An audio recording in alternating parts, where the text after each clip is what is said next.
F B are کا جو target ہے وہ کافی ایمبیشس ہے میرے خیال میں.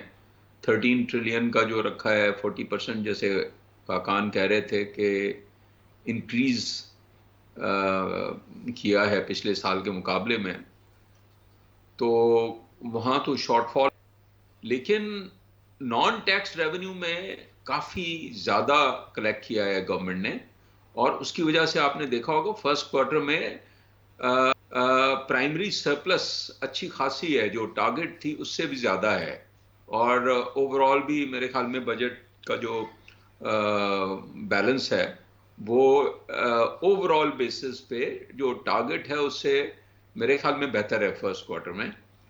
تو بات یہ ہے کہ براڈ اگر انڈیکیٹرز آپ دیکھیں، انفلیشن گورنمنٹ نے پروجیکٹ کیا تھا 12%، 12.5%، وہ 7-8% پہ چلا گیا ہے. اور ایکسپورٹس اور ریمیٹنسز بھی بڑھ رہے ہیں، آپ کا ایکسچینج ریٹ بھی اسٹیبل ہے. تو صرف ایک Isn't میجر the ایشو ہے. exchange rate a bit too stable, شاہ صاحب؟ کچھ زیادہ ہی اسٹیبل نہیں ہو گیا ایکسچینج ریٹ؟ آپ کو لگتا ہے فری مارکیٹ ہے سر؟ جی آپ نے سنا کہ ڈپٹی پرائم منسٹر صاحب تو کہتے ہیں کہ یہ 25-30% روپی جو ہے وہ انڈر ویلیوڈ ہے. تو میں خیر یہ تو نہیں کہوں گا کہ انڈر ویلیوڈ ہے اوور ویلیوڈ ہے، لیکن دیکھیں ایک چیز جو ہے پچھلے 1-1.5 سال سے یہ جو کیئر ٹیکر گورنمنٹ تھی اس کے بعد سے ہمارا ایکسچینج ریٹ اسٹیبلائز ہو گیا ہے.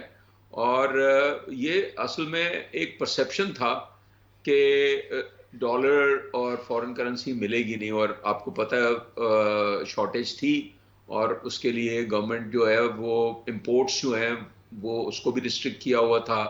کئی ساری foreign currency payments like dividend remittance اور باقی ریمیٹنسز جو ایکسٹرنلی کرتے ہیں، انویسٹمنٹس کی ریپیٹریشن وغیرہ، ایئر لائنز کے پیسے ہو گئے، اور امپورٹس، یہ ساری ریسٹرکشنز کرنی پڑی تھی. ایک زمانے میں بالکل راشننگ ہو رہی تھی، جی سر. لیکن وہ کافی حد تک سٹیبلائز ہو گیا ہے. امپورٹس بھی جو ہم کر رہے ہیں اس میں میرے خیال میں کوئی گورنمنٹ کو زیادہ پرابلم نہیں ہے، بلکہ کرنٹ اکاؤنٹ ایک آدھ مہینے میں سرپلس آیا ہے. مجھے لگتا ہے کہ اس سال جو صورتحال ہے وہ ایکسٹرنل اکاؤنٹ میں مجھے لگتا ہے کرنٹ اکاؤنٹ میں بھی سرپلس آئے گا ذرا رائٹ شاہ تھوڑا سا. صاحب، رائٹ شاہ تو صاحب. اس طرح سے اسٹیبلائزیشن تو ہو گئی ہے. مین چیلنج جو ہے وہ ہے کہ 2 سال اتنی زیادہ انفلیشن رہی ہے، ایک سال 30-29%، دوسرے سال 24-25%،